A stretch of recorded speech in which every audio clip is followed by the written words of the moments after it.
How hard is it to build an 825-meter tower in the soft desert? When building the foundation, the engineers dug down 140 meters without ever touching the hard rock, so they had to build the foundation on loose sand. But with normal construction methods, the foundations would have sunk, and even caused the whole building to tilt and collapse. So what could be done to solve the problem of the foundation not being strong enough?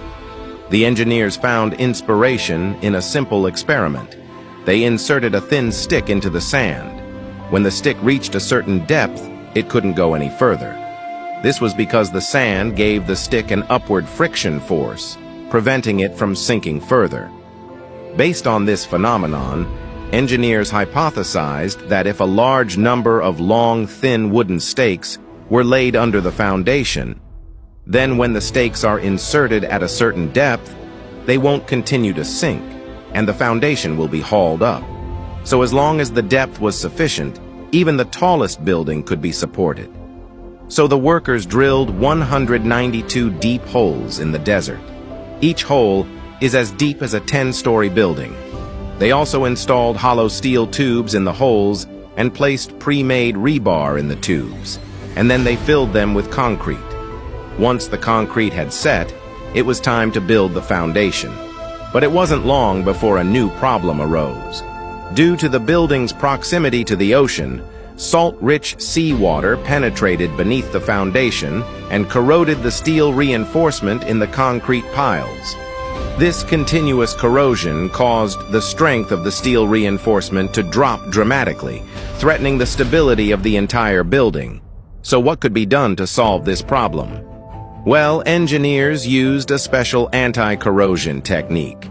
They used the rebar as a cathode and placed a titanium mesh as an anode, and then electrified both, so that the corrosion rate of the rebar would be greatly reduced.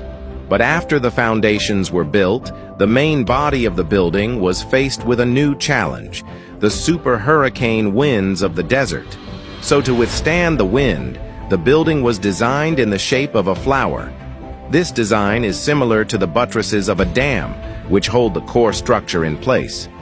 With elevators and staircases, and to make it even more practical, the designers made the outer voltaic wall a staircase, so that each step is an open-air balcony with a view of Dubai's skyline. And the sloping walls are flanked by green retaining walls. These walls not only add to the aesthetics of the building, but also enhance the stability of the structure. Because without these dividing walls, when strong winds hit, the building could bend as a whole. So it's with these dividing walls that the sloping walls form an I-shaped structure, so that no matter which way the wind blows, the building will remain stable. But when strong winds hit the building, they create a spiral vortex. That can cause the building to shake violently. So the engineers changed the symmetrical balcony to an asymmetrical design, giving the whole building a spiral shape. This design reduces the impact of the vortexes and keeps the building stable even during extreme storms.